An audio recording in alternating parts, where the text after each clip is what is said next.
नमस्कार, मैं राम प्रकाश राय। इस समय जब देश में एक तरफ जहां लोकसभा चुनाव की तैयारियां चल रही हैं, वहीं कुछ राज्यों के भी चुनाव की तैयारियां चल रही हैं। जो तमाम सियासी दल हैं वो राज्यों के चुनाव के साथ साथ लोकसभा चुनाव की तैयारी में लगे हैं। एक तरफ जहां विपक्ष साझे मंच पर आने की तैयारी कर रहा है, वहीं दूसरी तरफ भारतीय जनता पार्टी लगातार विपक्ष के जो दल हैं उनकी जो एक मंच पर आने की कवायद है उस पर सवाल उठा रहे हैं। इन सबके बीच में प्रधानमंत्री ने पहली बार यूनिफॉर्म सिविल कोड यानी समान नागरिक संहिता जिसकी बात हो रही है उस पर भी बात की। इसके साथ साथ उन्होंने विपक्ष पर निशाना साधा। दरअसल प्रधानमंत्री नरेंद्र मोदी जो हैं वो मध्य प्रदेश में भोपाल में वंदे भारत ट्रेन, जो 5 वंदे भारत ट्रेनों को उन्होंने एक साथ हरी झंडी दिखाई, भोपाल पहुंचे थे वो। इसके बाद वो भारतीय जनता पार्टी का एक कार्यक्रम था जो मेरा बूथ सबसे मजबूत, वहाँ पर वो बीजेपी के कार्यकर्ताओं को संबोधित करने पहुँचे थे। बीजेपी के कार्यकर्ताओं को संबोधित करते हुए उन्होंने कई सारी चीज़ें कही। उन्होंने विपक्ष की जो सियासत है जिसको लेकर के, जो खास करके जो कांग्रेस पार्टी है उसको लेकर के एक आरोप हमेशा से लगता रहा है कि विपक्ष के जो तमाम नेता हैं यानी कांग्रेस पार्टी के जो तमाम नेता हैं वो एसी में बैठ करके राजनीति करते हैं। कुछ ऐसे ही इल्ज़ाम जो है, कुछ इसी तरीके का आरोप अभी विधानसभा चुनाव उत्तर प्रदेश में जब ख़त्म हुए उसके बाद ओम प्रकाश राजभर की तरफ से अखिलेश यादव पर लगाए गए थे। किस तरीके से ये इन पार्टी के जो नेता हैं वो बंद कमरे में राजनीति करते हैं, एसी में बैठकर राजनीति करते हैं, इसके आरोप लगते रहे। प्रधानमंत्री नरेंद्र मोदी ने भी कुछ इसी तरीके की बात कही। उन्होंने कहा कि यहाँ पे भारतीय जनता पार्टी एक ऐसी पार्टी है जिसके जो कार्यकर्ता हैं वो किसी भी मौसम में, ख़राब से ख़राब मौसम में लोगों के बीच जाकर के राजनीति करते हैं, एसी में बैठकर राजनीति नहीं करते हैं। इसके साथ साथ उन्होंने जो है वो यूनिफॉर्म सिविल कोड की बात की, उन्होंने विपक्ष की बात की, उन्होंने विपक्ष के को सुप्रीम कोर्ट की बात न मानने का आरोप लगाया। तो इस तरीके के तमाम सारी चीज़ें हुई।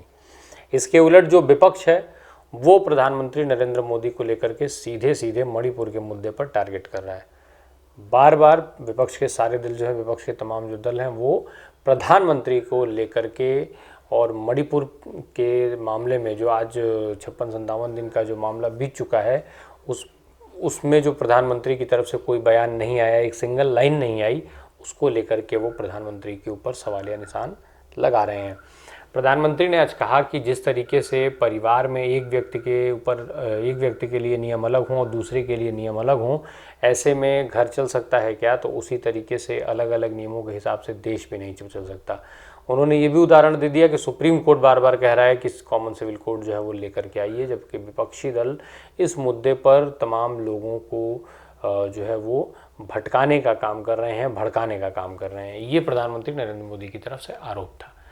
वहीं इसके उलट मल्लिकार्जुन खड़गे, कांग्रेस पार्टी के राष्ट्रीय अध्यक्ष, उन्होंने इन सारे मुद्दों से इतर प्रधानमंत्री नरेंद्र मोदी को लेकर के आज फिर मणिपुर के मामले में ना बोलने के चलते उनके ऊपर निशाना साधा। उन्होंने प्रधानमंत्री से मणिपुर के मामले में कुछ बोलने की जो है वो बात कही। वहीं जब प्रधानमंत्री के इस मामले पर जो प्रधानमंत्री ने कॉमन सिविल कोड की बात की, यूनिफॉर्म सिविल कोड की बात की, उसको लेकर के AIM के मुखिया असदुद्दीन ओवैसी, आम आदमी पार्टी के नेता संजय सिंह जैसे जो तमाम नेता हैं उन्होंने प्रतिक्रिया दी। आज ओवैसी ने जो है वो UCC की बात जो प्रधानमंत्री ने की उस पर उन्होंने तीखी टिप्पणी की।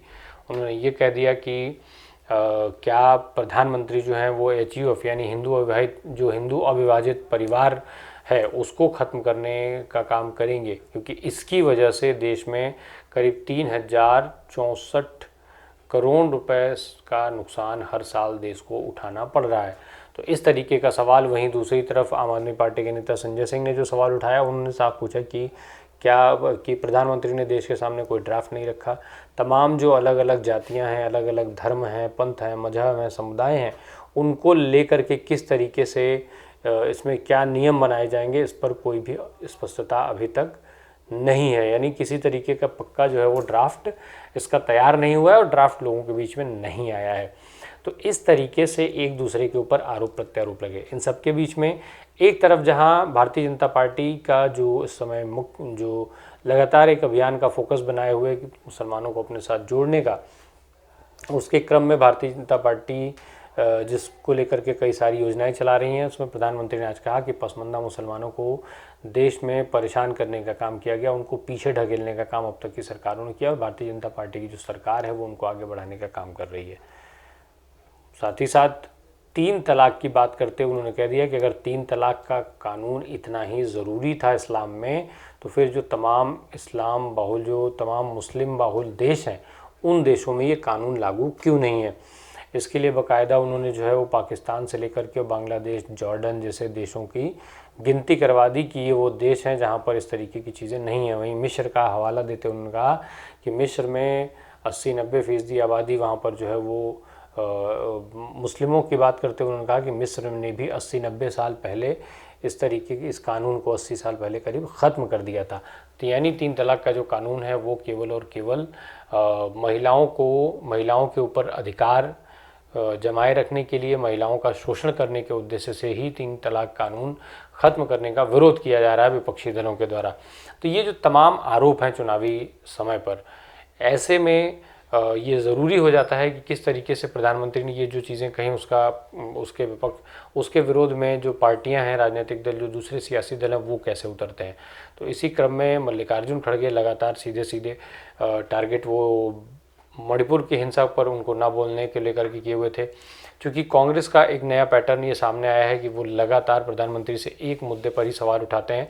जिस तरीके से राहुल गांधी तमाम मुद्दों को किनारे रखते हुए और केवल अडानी के मुद्दे पर प्रधानमंत्री से सवाल करते रहे लगातार, तमाम मुद्दों पर जब भारतीय जनता पार्टी बात कर रही थी, तमाम आरोप कांग्रेस के ऊपर लगा रही थी, उसी तरीके पर इन सबको दरकिनार करते हुए राहुल गांधी केवल फोकस थे अडानी के मामले में 20,000 करोड़ रुपए कहाँ से आए, इसको लेकर के लगातार प्रधानमंत्री को घेरने का प्रयास कर रहे थे, लगातार वो सवाल उठा रहे थे। लेकिन भाजपा की तरफ से उस पर कोई प्रतिक्रिया नहीं दी जाती थी और कुछ ऐसा ही अब इन मामलों में भी देखने में आ रहा है।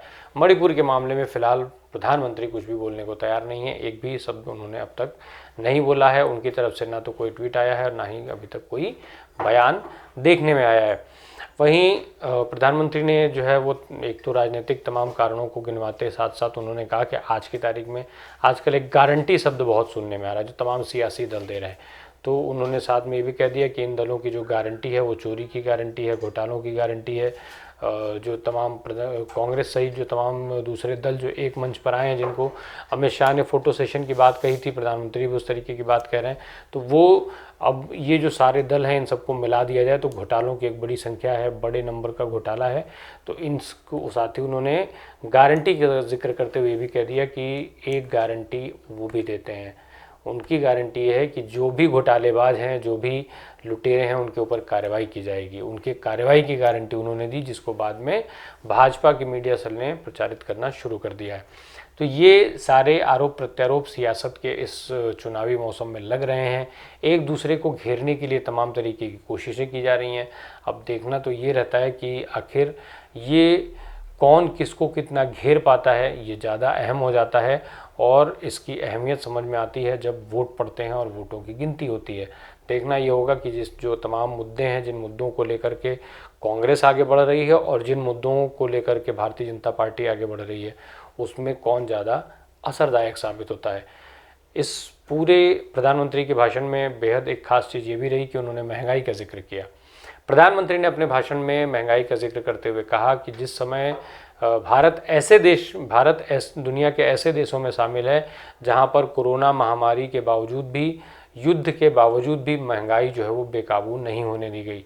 यानी महंगाई के मुद्दे पर भले ही जनता त्राही त्राही कर रही हो, जनता त्रस्त हो, पर प्रधानमंत्री अपनी और अपने सरकार की पीठ थपथपाते बाज नहीं आ रहे हैं। लगातार वो अपने और अपने सरकार की जो है वो पीठ थपथपा रहे हैं। तो महंगाई के मुद्दे का हालांकि उन्होंने जिक्र किया, ये एक बड़ी बात थी। खैर, अब सियासी दल हैं तो इस तरीके की चीज़ें भी चलती रहेंगी चुनावी मौसम में। खास करके देखना ये होगा कि कौन सा दल इसका कितना लाभ उठा पाता है और कितना अपने मुद्दों को लेकर के जनता को प्रभावित कर पाता है। धन्यवाद।